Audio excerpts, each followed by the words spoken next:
What's up guys, Everything Apple Pro here, and I've been waiting an entire year to make this video. I'm going to be comparing every single model that was ever made of the iPhone from the beginning to where we're at now. I want to compare the speed, see how much progress Apple really has made, and not only that, also the speakers, the cameras, the Wi-Fi, just to look back and see how far we've come. So this dinosaur is where it all began. This is Steve Jobs' vision brought to life, and because of this, we have the iPhone 6S now. But later came the iPhone 3G. It was a slightly revamped design, although the internals were mostly the same. It performed a little bit better and it ran some other new software. Then came the slightly faster 3GS with video recording and hey, a compass. If Apple released these kind of upgrades nowadays, people would collectively lose their. Then came the iPhone 4 with its beautiful Retina display. It was unlike anything on the market, and this thing truly was a revolutionary device. Do you guys remember when it got leaked? It was a pretty big deal. And then the 4S, a device that's currently even supported on iOS 9.0.1, which is unbelievable. Still does pretty well for its age. And finally, a larger display on an iPhone, something that Steve Jobs approved on himself, but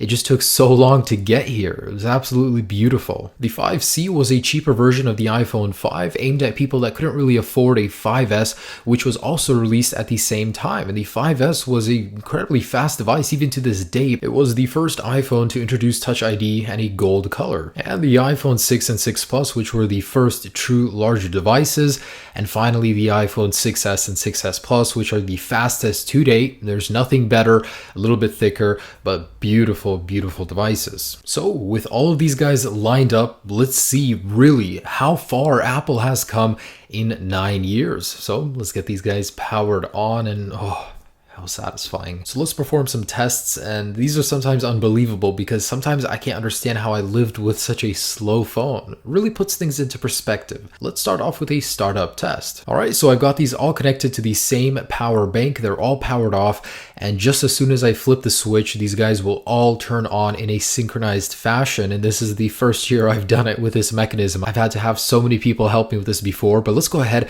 and see how these stack up in terms of a boot up test. In 3, 2, 1. And there they go. So every single device has been updated and restored to the latest firmware. Of course, not all of these run the same firmware, so things are going to be a little bit different. Some of these don't have the newest and greatest features to load. Alright, so here are the results. Of course, the iPhone 6S comes in at number 1, then the iPhone 6S Plus, then the iPhone 6, and 6 Plus, closely followed by the 5S. Of course, the biggest, fastest devices started up first. So who comes in to take the next spot? Well, logically, you would expect the 5 or 5C, but nope. The iPhone 2G comes in to take number 6, and then the iPhone 5 and 5C, followed by the 3GS, and then eventually the iPhone 4 comes in on iOS 7.1.2, and the 3G on iOS 4.2.1, and lastly the 4S on iOS 9. Maybe it wasn't such a good idea to put iOS 9 on the 4S with just that measly 512 megabytes of RAM. So from here, I decided to run a Geekbench. It'll show us a steady progression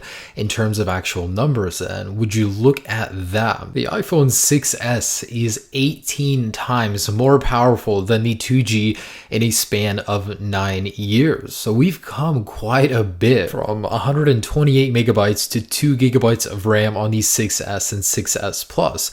So this is progress right here. Sometimes we can't see it moving from a 6 to a 6S or a 5 to 5S. It's just not as apparent, but when you look back, this is the timeline. This is where we started. I also ran a Wi-Fi speed test, and the progression here is clear as well. As technologies advanced, so did Wi-Fi speeds. I would personally rather not have internet at all than suffer with slow internet speeds like the 3G. I don't understand how people could live with that back in the day. Now here's an HTML5 browser compatibility score, so the higher the number, the better experience you're going to have browsing. And we ran some tests doing synchronized app launching and Safari browsing, but let me tell you, the more devices I get, the harder it is to do, so I couldn't really get any consistent results there.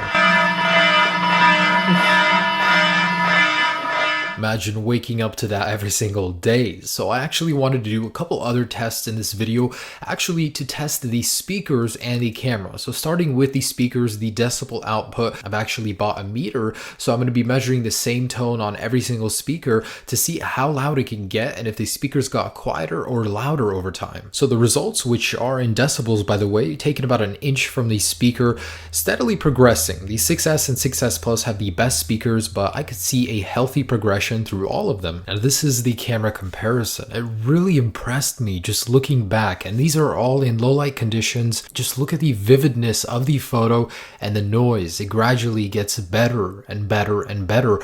And the 6S and 6S Plus just blew me away. This thing looks so good, so sharp. Absolutely lovely. So I'm very impressed with the cameras, but as a whole, all of these devices have gone through so much change to bring us what we have right now, the 6S and 6S Plus. We have the fastest because other people had to go through the slowest, and things are just going to get better and better. This video next year is just going to get harder and harder as usual, but guys, I do hope you enjoyed this video. I tried very hard to make it work, so I would appreciate if you guys did throw me a like. It helps very much. Be sure to check out some of the other videos on my channel and subscribe for many more great videos. Have a great day. Enjoy your current iPhone wherever you're at. Peace.